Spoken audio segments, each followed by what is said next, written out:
Hey guys, so we have some big news. Marcelo Ozuna signed with the Atlanta Braves for a 1 year, $18 million contract. Now, before we continue, you know what to do. Hit that like button below, subscribe to the channel, and give me your thoughts on the deal. What do you think? So, Um, first, Ozuna's a pretty good player. I mean, you know, just looking at his raw numbers, you know, 29 home runs, 12 stolen bases. His average leaves a lot to be desired, 243. While it's not terrible, if you're only going to hit if you hit 243, you want like 40 home runs. So, but he does walk a lot. He walks at an 11.3% clip, but that's also a career high for him by a lot. I mean, his previous high was 9.4. That was in 2017. And he's kind of fluctuated and hovered between like 6.1 and 7.1. So, but he gets on base at a decent clip. And I mean, it looks like he's been unlucky, but I don't know, he seems like a victim of the shift. And because, he's a huge pull hitter, hitting the ball to pulling the ball at almost a 50% clip. And, I think he probably just gets shifted a ton and can't get out of that. It kind of reminds me of Jason Giambi back in the day or not Jason Giambi, Mark Teixeira back in the day. And I was like, learn how to bunt. Jesus. These guys that they need to figure out how to hit tall parts of the field. Otherwise, this is going to be a problem for them. But, yeah, so, I mean, it's a nice pickup for the Braves. It gives them some veteran leadership. They signed Mark Hakis earlier in the year to be their right fielder. So they have Acuna in center, and they have now Ozuna in left. And I mean, I like it. It's a good deal. It's a good deal for them. It's a 1 year deal, sort of. It's sort of Ozuna's show me deal. Like, show me you can correct yourself a little. And, we'll see.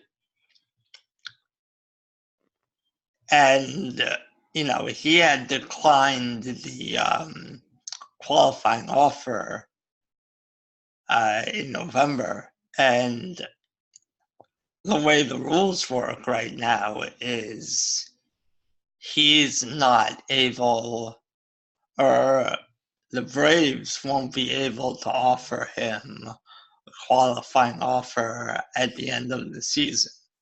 because of how the rules changed, and basically you can't be offered a qualifying offer twice. So he's basically guaranteeing himself next year a multi-year deal unless he just falls flat on his face. Even at the numbers he put up, he should easily get a 3 or 4 year deal at the end of the season. Just if he just replicates what he did last season. And, the bigger implications for me are what this means now for the rest of the free agents and everything else, because looking at the remaining free agents left, you have Nicholas Castellanos and Yasiel Puig. Those are the two free agent outfielders left who are really interesting. I guess maybe you could take a flyer on Brian Dozier and see if, because Brian Dozier is sort of that utility guy. He can play it anywhere. Or, no, actually, it's not Brian Dozier. What am I saying?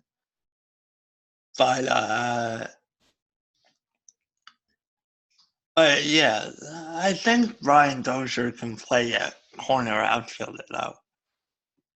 Trying to think. I think he did play corner outfielder at one point for a little. So maybe, but I think mostly teams are looking at Castellanos and Puig. And I think Puig has that obstacle of kind of being a hard guy to deal with in the clubhouse. So he may be looking at a 1-year deal also, and a lot of teams may just rule him out, saying like, I don't want to deal with it. So really Castellanos is really the only one out there. Kind of surprised he hasn't signed yet, but I don't know. And then also the trades, does this signing open up the trade markets? Because for the teams that aren't really, or have already kicked the Castellanos can down the road and realize they're not in the same ballpark, do they try and trade for someone?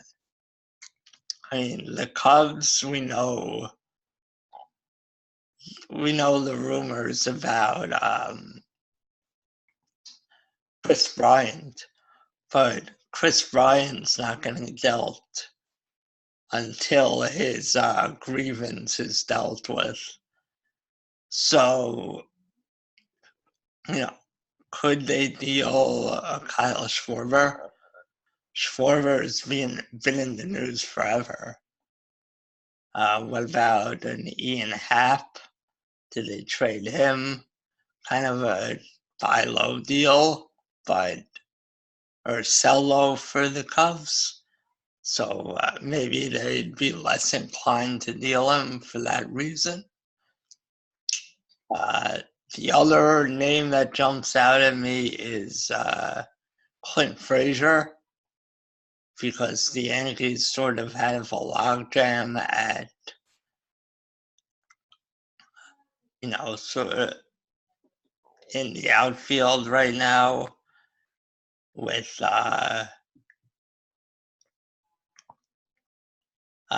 Judge, Stanton. They re-signed Gardner, and then they have Tauschman, so who is slated to start on the team right now, which,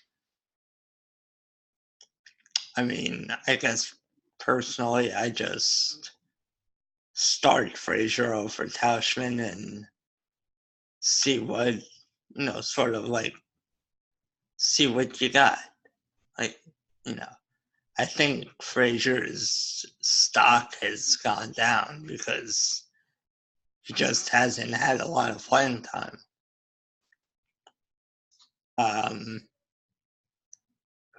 The other possibility, well, I guess no. I mean, the other name is Will Myers. If anyone wants to take a flyer on him, the obstacles there is that either the team would have to take on all his salary. I believe he's making 21 or $22 million a season for the next like 3 seasons.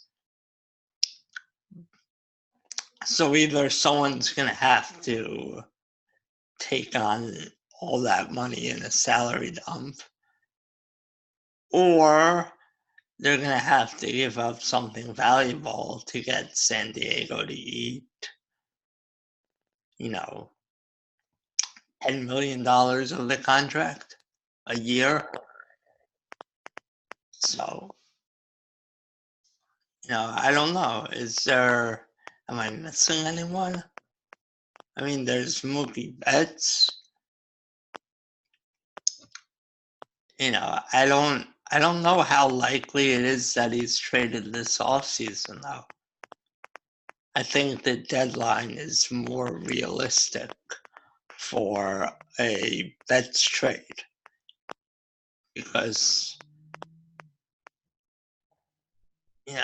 I think I don't know. This is the thing. Like I mean, yeah, it's more valuable to a team to have a guy for a full year, but also teams get desperate at the deadline. It's more likely that a team's going to overpay at the deadline than it is during the off season. Because during the off season, teams feel like something else will come along. I could explore. I have time to explore options. But once July 31st comes, if you don't have a deal on the table, you're not getting a deal. So, and also I think the Red Sox are kind of viewing themselves as contenders this year. So, and they don't have a bad team.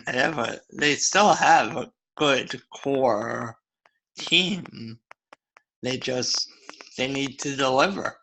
So, I think it makes more sense that if they deal Betts, it would be at the deadline.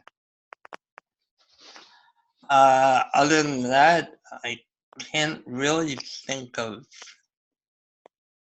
anyone. And I'm sure there are a bunch of, anyone can be dealt. I don't think there's, maybe, probably Mike Trout's the only guy who cannot be dealt. And even the Angels would have a price. Although the Angels are going out and they've made a bunch of moves. So, we'll see. But, yeah, that's it. So, you guys know what to do. Hit that like button below, subscribe to the channel, and leave your comments below. What do you think about Ozuna signing with the Braves?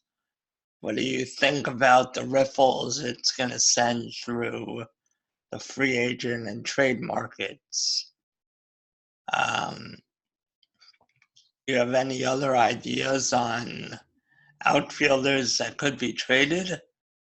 Is there any Are there any free agent outfielders that I missed that you think could appeal to teams? Multiple teams, not just one team.